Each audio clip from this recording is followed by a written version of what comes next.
Here we go.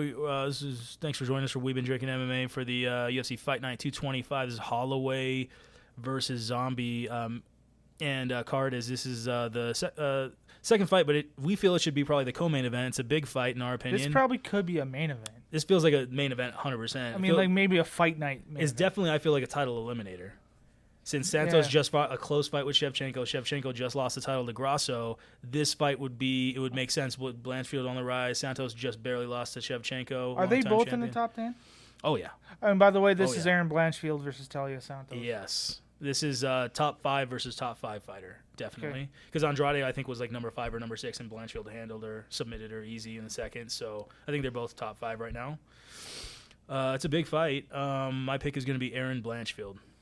Yeah, I as well am going Erin Blanchfield. I actually really enjoy Erin Blanchfield, especially the last couple of fights, even though they're like not like top tier fighters or anything, but like JJ Aldrich, even though she's not like a top 10 like title competition type fighter, she's no slouch. Like she's tough. She can throw strikes and get you down.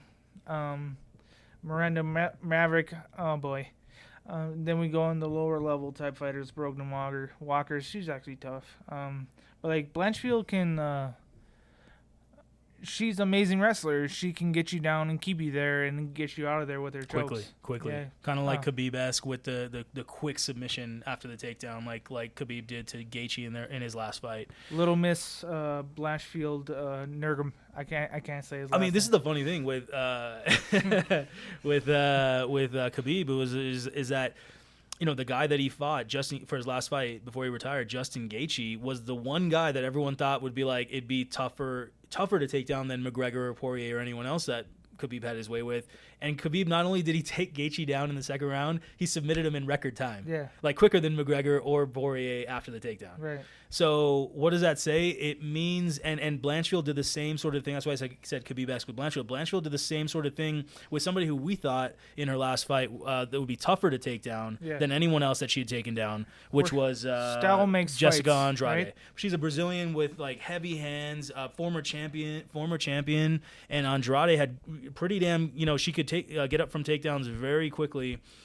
And so Blanchfield was supposed to have the toughest test as far as taking her down. Right when the takedown happened, she choked her out within like 10 or 15 seconds. So that's what I'm saying, Khabib-esque, as far as when the level of competition rises, her level rises. So you fight to the level. She fights to the level, man. So she's are a gamer. you saying Erin is Khabib and Taila is Gaethje in this aspect? Yeah. You think Erin's going to win by submission? I think. Yeah. I'm thinking in that aspect. Yeah. I'm thinking it's going to be really hard to submit Santos because Santos is a really, her forte is grappling as well. But what I'm saying though is that don't be surprised if Blanchfield wins the wrestling exchanges. She's going to win the wrestling exchanges. There it is. But like bold statement. But yeah, that's what I'm. So I feel like, okay, look, if it's going to be a striking, grapple, throw you against the fence, striking, grapple, then Talia is going to win this fight. But that's If that's all that's going to be. But Erin's not going to. I don't think Erin's going to let that happen. Erin's just like Khabib. Erin is super aggressive as far as putting pressure, but she doesn't put enough or so much pressure that her head gets hit a lot. Like she did a great job with Andrade of she didn't even take her down for the first round. She didn't even attempt it. She struck with Andrade, which was very impressive. It wasn't like big damage, but she would let Andrade throw the combinations and not just back out of the way, but like literally intercept with a quick straight punch and then angle out while Andrade was throwing combinations. That was impressive to me to show Blanchfield's IQ of how to fight in the pocket while going backwards. Well, very interesting. That was very actually like impressive. Instead of a one-sided fight, kind of a boring fight to watch as a just a consumer. It was exciting. It was actually like, wow, she's actually striking with this lady who's a known striker as Andrade is. So, and Blanchfield, she's got the straight punches, the intercepting punches, the straight punches, and Santos is more winging, overhand. She's got more power, more speed than Blanchfield in the punch. Overhand. But other than that, in the last couple of fights, Santos has not really been showing that striking on that level, and Santos has really been going to the grappling. Obviously, it's maybe the style matches up with Shevchenko, and Joanne Wood and things like that. She's been trying to wrestle more. But what my point is that Santos's wrestling is not as dynamic as Blanchfield's too. Yeah. So like Santos will like go for body lock against the cage and just hold you against the Hold cage, you. hold, Try and to eventually just like after 3 Body minutes, lock and hopefully throw get you you down. Blanchfield is much stronger than I think anyone Santos has faced. She actually can double in leg grappling. and single leg and stuff like that. Yeah, Blanchfield is very strong. You saw what she was able to do with Andrade. Very, very strong in the clinch and everything, and with the body locks. So it's going to be very tough for Santos. Can I to go take over Blanchfield another down. reason why I think Blanchfield's going to win? Yeah. Santos is coming. Has a orbital eye. Mm-hmm. She broke it, but it's a heel now. But it's still. That's the thing where you just don't you have to come back and fight, and you still get punched in the eye. You know what I mean? Yeah. You're gonna be wary of those. Hey, and listen, Blanchfield throws or lands 6 significant strikes per minute. Yeah. 6. And that's a lot, man. So Santos only lands 3 significant strikes per minute. So even if Santos somehow takes Blanchfield down, she's not going to be ground and pounding the way Blanchfield will be looking to be more aggressive on the ground. And when Blanchfield gets the takedowns, Blanchfield is throwing more punches, the straight punches, like we said, and the leg kicks that she did on Andrade in the last fight, even though they don't look the strongest, they add up. And she's so aggressive that she gets away with throwing them quite a bit and not taking damage while throwing the leg kicks. And I saw Andrade's leg relatively red. Yeah. And that's amazing because you would have expected the other way around with Andrade, hurting Blanchfield's legs, and it was Blanchfield hurting Andrade. And I think that might have been the beginning of the end for Andrade, was that Blanchfield broke her leg down a little bit, and then it was easier for the takedown. So I think the same recipe could happen with Santos. With Santos, with her eye being healed, but like still being an orbital eye injury. Yeah, Do you think she's gonna be more defensive with her striking because of that? absolutely. Do you think that could be, or do you think I think she's first gonna round- just like, I gotta get my punches in while I can before she gets her volume in?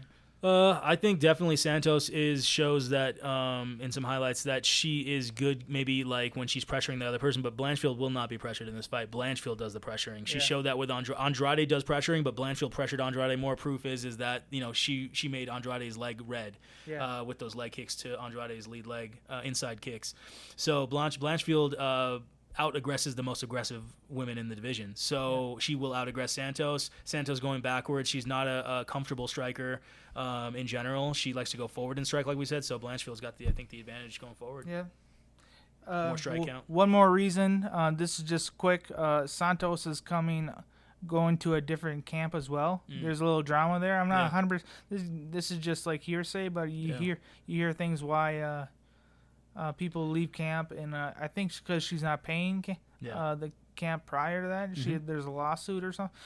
That's just hearsay, like I said. But like, and Blanchfield's only 24 years old. Holy, like this feels like another O'Malley type situation. That was a great fight last week, huh? O'Malley with the great counter punch. That was Aldo McGregor type punch, right there. It was nice. It was nice. So, but anyways, this Blanchfield Santos fight is a big fight. I think Blanchfield has the aggression. Strike count, the grappling even goes to the wrestling.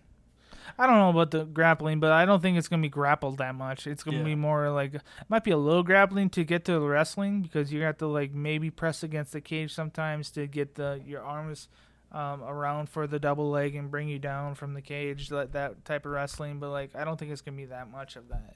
The fact that Blanchfield throws straight punches versus Santos more with the overhands, like I love the straight punching versus that style matchup wise. It's quicker. Straight punch is always quicker than a circular punch. So there's a lot of reasons why Blanchfield is looking good in this fight. So straight bet on Blanchfield is the bet. Money line. If you want to get a little spicy, go with the unanimous. I can't even say the word. 30-27. Erin. Unanimous decision. Yeah. Cool. If you want to get put a little money on that for a prop, go that route. But I think for like a parlay or just a money line bet, go with Blanchfield. Yeah, definitely. Thanks everybody. Thank you.